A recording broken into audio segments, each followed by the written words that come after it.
குடும்பத்துல ஒரு அனுசரிப்பு தன்மை வேணும். வாழ்க்கைங்கிறது ஒரு பெரிய பிரயாணம். குடும்பத்துல அனுசரிப்பு தன்மை வேணும் அப்படின்னா அப்ப அதுக்கு ஒரு கதை மாதிரி சொல்லிடுறது. வானொலி ஊடகத்துல இப்போ ஒரு குடும்பத்துல கணவன் மனைவி 2 பேர் இருந்தாங்க. 2 பேருக்கு ஒரு குழந்தை பிறந்தது. அதுக்கு பேர் வைக்கிறதுல தகராறு வந்துட்டுதான். என்ன பேர் வைக்கிறதுன்னு அவன் சொல்றான் எங்க அப்பா பேர் தான் வைக்கணுங்கிறான். இந்த அம்மா சொல்லுது எங்க அப்பா பேர் தான் வைக்கணுங்குது. தகராறு. உடனே காலையில இருந்து சண்டை, குழந்தைக்கு பேர் வைக்கிறதுல. அதுல கூட ஒத்து போக முடியல. உடனே எதிர்த்து வீட்டுக்காரன் ஒருத்தன் வந்தான். என்ன உங்க வீட்டுல காலையில இருந்து சண்டைன்னு கேட்டிருக்கான். அது ஏன் கேட்கறீங்க, இந்த குழந்தைக்கு பேர் வைக்கிறதுல தகராறு, நான் எங்க அப்பா பேரை வைக்கணுங்கிற அவங்க அப்பா பேரை வைக்கணும்னு சொல்லுது, என்ன பண்றது தெரியலன்னு அவன் சொன்னானா. இது ஏன் சண்டை போடுறீங்க, எதிர்த்த வீட்டுக்காரன்னு நான் ஒருத்தன் எதுக்கு இருக்கேன், என்கிட்ட சொல்ல வேண்டியது தானே அப்படின்னு சொல்லிவிட்டு ஏன்பா உங்க அப்பா பேர் என்னன்னு கேட்டிருக்கான். எங்க அப்பா பேர் சீனிவாசன் அப்படின்னு இருக்கான். சரிம்மா உங்க அப்பா பேர் என்ன, எங்க அப்பா பேர் கிருஷ்ணன். இவன் யோசிச்சான், சரி குழந்தைக்கு சீனிவாச கோபாலகிருஷ்ணன் அப்படின்னு பேர் வச்சிருங்க, இதுக்கு ஏன் தகராறு அப்படின்ட்டு போயிட்டான். போனதுக்கு அப்புறம் இவங்க 2 பேரும் பேசிக்கிறாங்க. அது எப்படி இந்த சீனிவாசன் சரி கிருஷ்ணன் சரி, நடுவுல கோபாலம் எங்க இருந்து வந்தான். ஓடி போய் கூப்பிட்டு வந்தாங்களா அவனை, வாடா கிட்டவா, அது யாரா கோபால அப்படின்னா அது எங்க அப்பா பேரு, நீ அதை மட்டும் எதுக்கு விட்டுட்டு போற, சேர்த்து வச்சுக்கோனா. அதாவது 2 பேருக்குள்ள ஒரு அனுசரிப்பு தன்மை இல்லைன்னா கோபாலன்னு ஒருத்தன் குறுக்க வருவான். அப்படி வரும். அந்த வாழ்க்கையில அனுசரிப்பு தன்மைங்கிறது ரொம்ப அவசியம். வாழ்க்கையில ஒருத்தர் அனுசரிச்சு போறது, அதாவது சந்தேகப்படாம இருக்கணும்னு சொல்லுவாங்க. ஒரு பையன் புதுசா ஒரு பொண்ணை கல்யாணம் பண்ணிட்டு வந்தான். எல்லாரும் என்ன பண்ணிட்டாங்க, ஏய் நீ கல்யாணம் பண்ணிட்டு வந்திருக்க, அந்த பொண்ணுக்கு காது கேட்காதுடா, காது சரியா கேட்காது அப்படின்னு இருக்காங்க. இவன் அதை எப்படி சோதனை பண்றது, டெஸ்ட் பண்றது, அப்படி நேரா கேட்டா சண்டை வந்துடும், உனக்கு காது கேட்குதான்னு கேட்கக்கூடாது. வெளியில போனான். வெளியில போய் தெருவில் நின்றுட்டு இன்னைக்கு என்ன சாம்பார் அப்படின்னா பதிலே வரல. ஆகா நம்ம சந்தேகப்பட்டது சரிதான் அப்படின்னு முடிவு பண்ணிட்டான். அடுத்தது உள்ள வந்தான், வீட்டுக்குள்ள நின்றுட்டு 2வது தடவை கேட்டான். கூடத்துல நின்றுட்டு இன்னைக்கு என்ன சாம்பார் அப்படின்னா அப்பவும் பதில் வரல. சரி நம்ம மனைவிக்கு நம்ம சந்தேகப்பட்ட காது கேட்கல அப்படின்ட்டு அடுத்தது அடுப்பங்கரைக்கே போயிட்டான். அந்த பொண்ணு எதை சமைச்சுக்கிட்டு இருக்கு. அது கிட்ட போய் அது காது ஓரமா இப்படி காய வச்சுக்கிட்டு ரொம்ப சத்தம் போட்டு கத்துறான். 3வது தடவையா இன்னைக்கு என்ன சாம்பார்னு கத்துறான். அந்த பொண்ணு கொஞ்சம் கூட அலட்டிக்கல. மெதுவா இவன் பக்கம் திரும்பி இவன் காது ஓரமா சொல்லிச்சான், 3வது தடவையா சொல்றேன் முருங்கைக்காய் சாம்பார் அப்படின்னு தான்.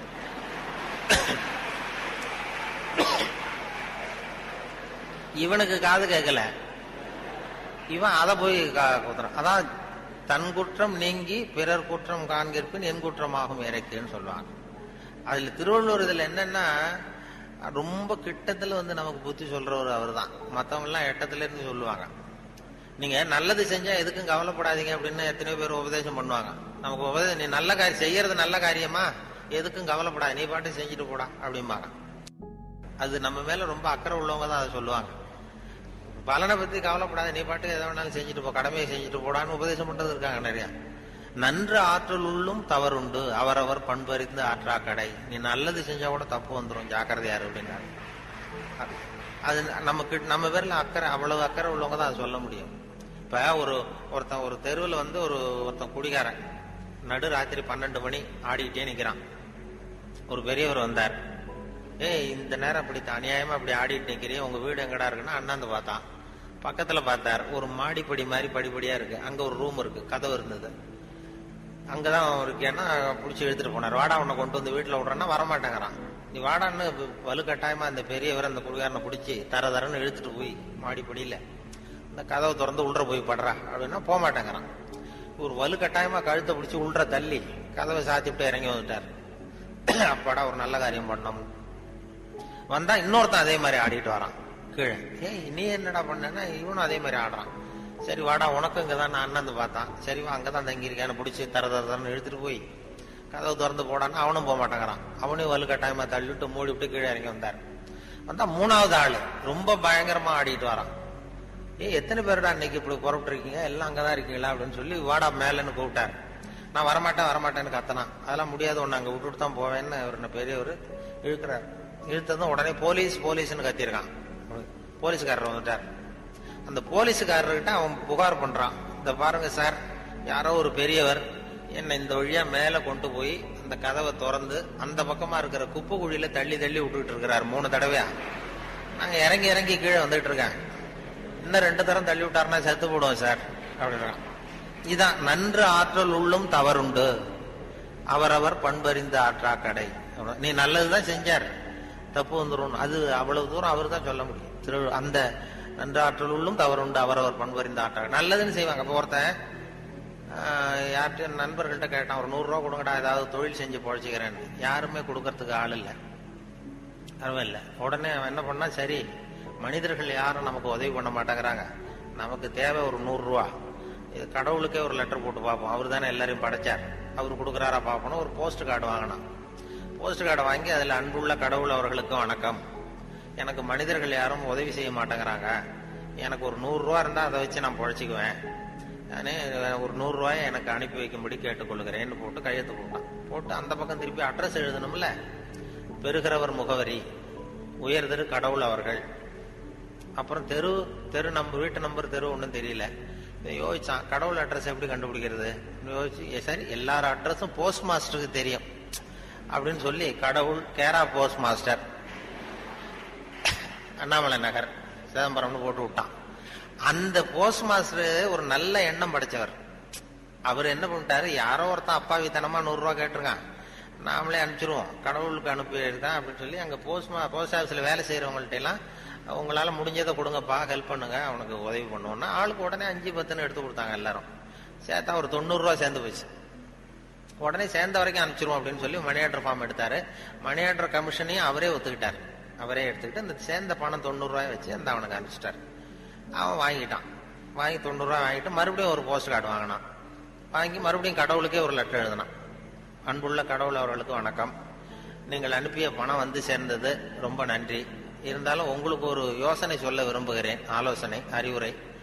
இனிமேல் நீங்கள் எனக்கு பணம் அனுப்பும் பொழுது போஸ்ட் மாஸ்டர் மூலமாக அனுப்ப வேண்டாம், அவர் ஒரு 10 ரூபாய் எடுத்து வச்சுக்கிறார் அப்படின்னா. நல்லது செய்ய போய் கெட்ட பேர் வந்துடுது பாருங்க. இதான் நன்று ஆற்றல் உள்ளும் தவறுண்டு, நன்று ஆற்றல் உள்ளும் தவறுண்டு, அவரவர் பண்பறிந்த ஆற்றா கடை அப்படிங்கிறது அதான். அப்படி அதை பண்ணிருக்கிறாங்க. அது ரொம்ப அருமையா இவர் சுத்தானந்த பாரதியார் மொழிபெயர்ப்பு இருக்கு, ஆங்கில மொழிபெயர்ப்பு. அத திருக்குறள் தமிழ்ல எப்படி எழுதியிருக்காரோ அதே அழகில் அவர் ஆங்கிலத்தில் மொழிபெயர்த்திருக்கிறார். சுத்தானந்த பாரதியாருடைய ஆங்கில மொழிபெயர்ப்பு பாத்தீங்கன்னா அப்படியே இருக்கும். அதாவது உடம்போடு உயிரிட என்ன, மடந்தையோடு எம்மிடை தொடர்புன்னு ஒரு திருக்குறள் இருக்கும். அதாவது இந்த பெண்ணுக்கும் எனக்கும் உள்ள தொடர்பு எப்படின்னா உடம்புக்கும் உயிருக்கும் உள்ள தொடர்பு மாதிரி அப்படின்னு அந்த இதுல திருவள்ளுவர் எழுதியிருப்பார். உடம்போடு உயிரிட என்ன, மற்றென்ன, மடந்தையோடு எம்மிடை தொடர்பு. காலை நேரம் கடற்கரை ஓரம் காலை வீசிக்கிட்டு கையை வீசிக்கிட்டு ஏதோ சண்டைக்கு போற சிப்பாய் மாதிரி எல்லாரும் நடந்து போயிட்டு இருக்கிறாங்க, நடைப்பயிற்சி. அதுல நமக்கு தெரிஞ்ச ஒருத்தர் எதிரில் வந்தார் ரொம்ப வேகமா. என்ன சார் வாக்கிங்க அப்படின்னு கேட்டோம். அவரால் ஆமாம்னு பதில் சொல்ல முடியல, அவ்வளவு கஷ்டம். மூச்சு விடுறதுக்கே வாயை திறந்து மூடிட்டு இருக்கிறார். எங்க பேசுறது, கொஞ்சம் நின்று நிதானிச்சு மூச்சு விட்டுட்டு அதுக்கப்புறம் சொன்னார் ஆமா அப்படின்னு. என்ன சார் இவ்வளவு வேகம்னு? உங்க பேச்ச கேட்டுட்டு தான் சார் நடக்க ஆரம்பிச்சோம், நீங்க தான் அடிக்கடி சொல்லிட்டு இருந்தீங்க நடக்கிறது நல்லதுன்னு, அன்னையிலிருந்து ஆரம்பிச்சுட்டேன், ஆனால் ரொம்ப கஷ்டமா இருக்குது சார்.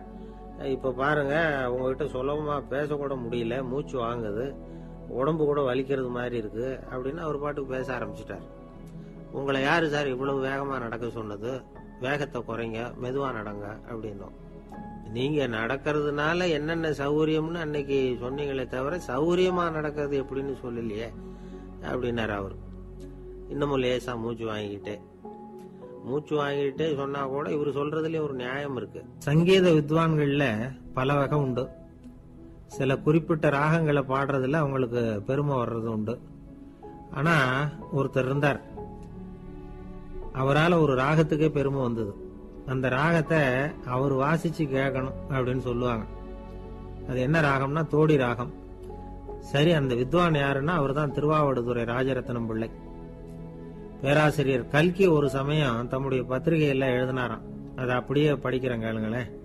ஆகா, ஸ்ரீ ராஜரத்னம் பிள்ளையின் தோடி ஆலாபனையை முதலில் கேட்டபோது அவருடைய கற்பனையை விட்டு தள்ளுங்கள், நம்முடைய மனதில் என்னென்ன இன்பமயமான கற்பனைகள் எல்லாம் உதித்தன.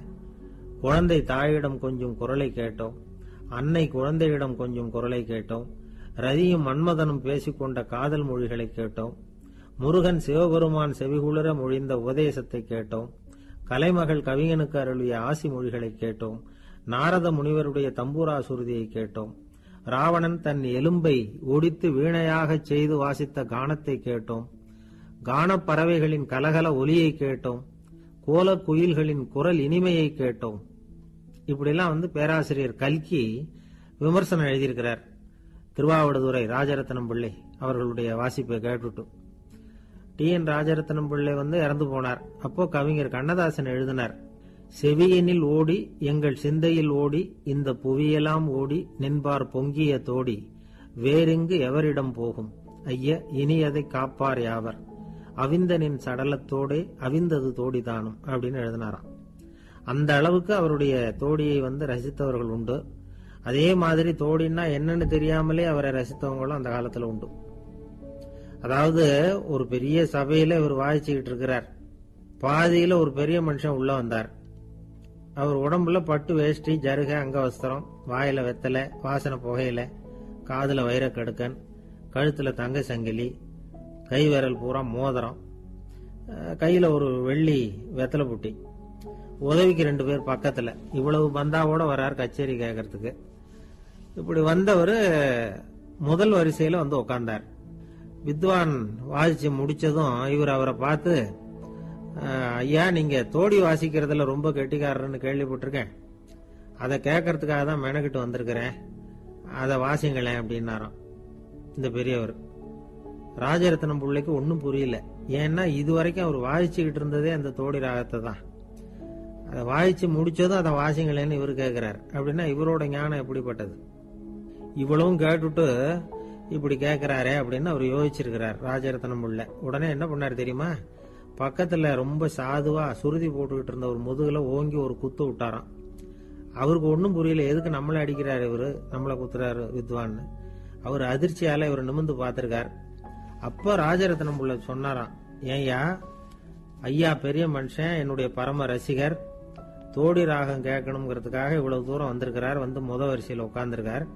நீ இந்த சமயம் பார்த்து தோடி ராகம் வாசிக்கிற நாதஸ்வரத்தை வீட்டுல வச்சுட்டு வந்துட்டியே, இப்ப ஐயாவுக்காக அந்த ராகத்தை நான் எப்படி வாசிக்கிறது அப்படின்னு சொல்லிட்டு மறுபடியும் முதுகுல ஒரு அடி கொடுத்தாராம். அடி வாங்கினவருக்கே சிரிப்பு அடக்க முடியலையா.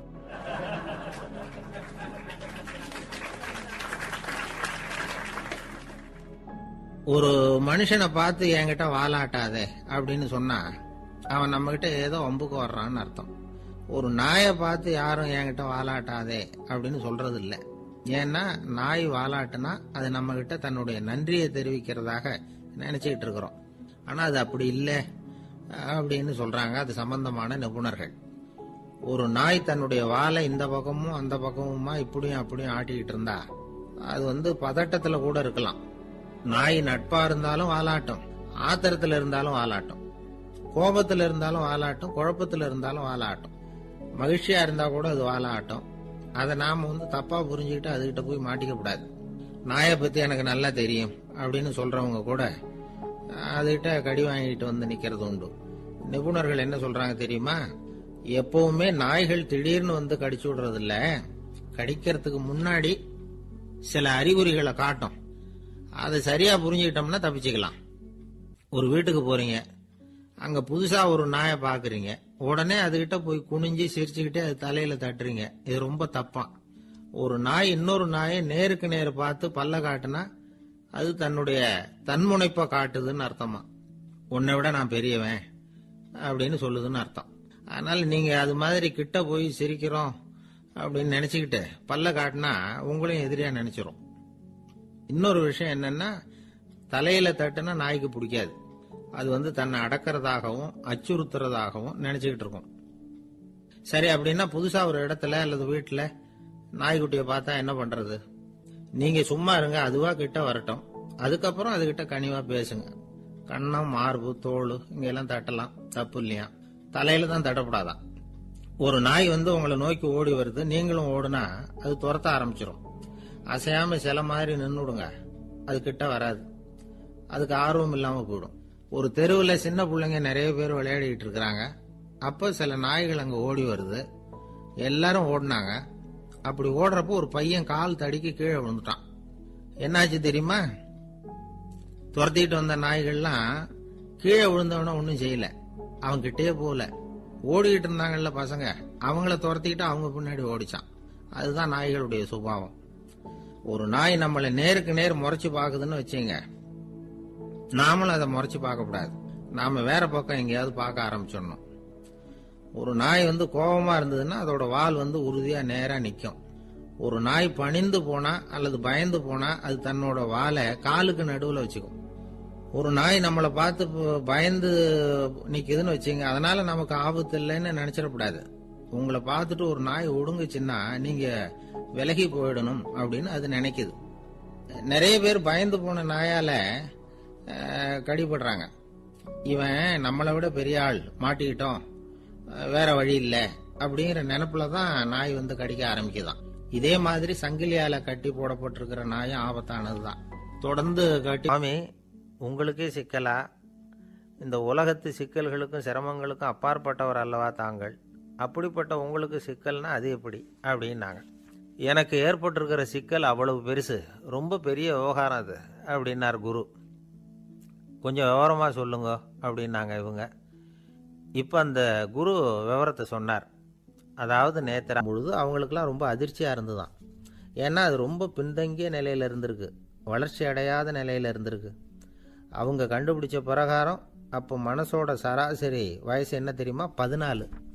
அப்படின்னா பார்த்துங்க, உடல் ரீதியாக ஒருத்தரோட வயசு 70 கூட இருக்கலாம், ஆனால் மனசோட வயசு 14 தான். இதுக்கு நேர்மாறாக அமைஞ்சு போச்சுன்னு வச்சுங்க. அதாவது ஒருத்தருக்கு உண்மையிலேயே 14 வயசு, அதாவது உடலோட வயசு 14, அவரோட மனசின் வயசு 70ன்னு வச்சுக்கோங்க. இப்படி அமைஞ்சுட்டுதுன்னா அவர் சீக்கிரம் ஞானத்தன்மை அடைஞ்சிருவார் அப்படின்னு அர்த்தம். இப்போ நமக்கெல்லாம் உடம்போட வயசு மனசோட வயசு ரெண்டும் ஒன்றா இருந்துட்டா அதுவே போதும், அதுவே பெரிய விஷயம். இப்போ எமர்சன் கிட்ட போய் ஒருத்தர் கேட்டாராம், உங்கள் வயசு என்ன அப்படின்னு. அவர் உடனே பதில் சொல்லியிருக்கார், 360 வருஷம் அப்படின்னாராம். கேட்டவர் குழம்பி போயிட்டார். அவர் என்ன சொல்கிறாரு, 360 வயசா? என்ன நம்ம காதில் தான் சரியாக விழலையா? எமர்சன் எப்பவும் உண்மையை பேசுகிற ஒரு சிறந்த அறிவாளி, அவர் இப்படிலாம் பொய் சொல்ல மாட்டாரே அப்படின்னு ஒரு யோசனை பண்ணிக்கிட்டே இவர் மறுபடியும் அவர் கிட்ட போனாராம்.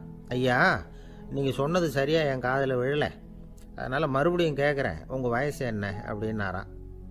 எமர்சன் மறுபடியும் சொல்லியிருக்கிறார் 360 வருஷம்னு. வந்தவருக்கு உண்மையிலேயே அதிர்ச்சியாக போட்டுது. அதுக்கப்புறம் மெதுவாக ஆரம்பித்தாராம், ஐயா நீங்கள் சொல்கிறத என்னால் ஏற்றுக்க முடியாது, எப்படி பார்த்தாலும் இப்போ உங்களுக்கு வயசு ஒரு 60க்கு மேலே இருக்காதுன்னு நினைக்கிறேன் அப்படின்னாராம். நீங்கள் சொல்கிறது சரிதான், அது என் உடம்போட வயசுன்னாராம் எமர்சன்.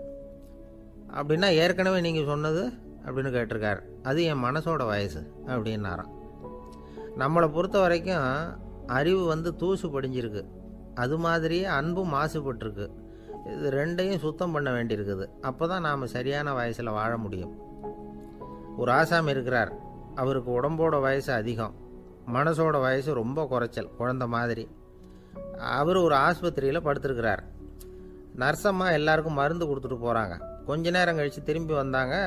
அப்போ இவர் அந்த அம்மாவை கூப்பிட்டு சொல்கிறார், இதை பாருங்கள் சிஸ்டர், நீங்கள் எல்லாருக்கும் சின்ன சின்ன மாத்திரையாக கொடுத்துட்டு எனக்கு மட்டும் நீளமான மாத்திரையாக கொடுத்துட்டீங்க, முழுங்கிறதுக்கு ரொம்ப கஷ்டமாக போச்சு, இனிமேல் எனக்கும் சின்ன மாத்திரையாக கொடுங்க சிஸ்டர் அப்படின்னாராம்.